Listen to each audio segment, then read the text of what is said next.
అందరికీ నమస్కారము. ఈరోజు ప్రశ్న వివాహం తర్వాత అత్తమామ గారు ఎలా ఉంటారు? ఇది స్త్రీ సందేహము.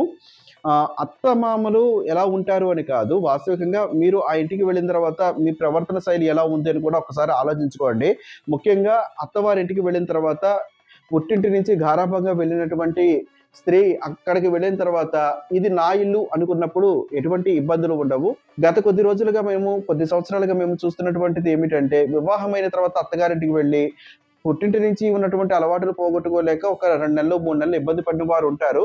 వారి యొక్క అంటే అత్తగారింటి ఆచారాలు, వాళ్ళ యొక్క పద్ధతులు అలవాటు అవ్వడానికి ఎక్కువ శాతం గూడా ఈ కోడల్ని ముందుకు తీసుకురావడం ద్వారా ఇటు నూతనంగా వివాహమైనటువంటి స్త్రీ కొంచెం ఇబ్బంది పడుతుంది. ఇబ్బంది పడకుండా కొంచెం ముందుకు వెళితే మీరు ఆ కుటుంబంలో అలవాటు పడతారు కాబట్టి ఎటువంటి ఇబ్బందులు ఉండవు. చతుర్థ భావం, దశమ భావం, గురువు, కుటుంబ స్థానం బలంగా ఉంటే అత్తమామలతో ఎటువంటి గొడవలు ఉండవు. ఇటువంటిది కూడా ఒకసారి మీ జాతకంలో ఉందా లేదా చూపించుకోండి. ఒకవేళ మీకు తెలియకపోతే జాతక పరిశీలన కొరకు మమ్మల్ని సంప్రదించండి.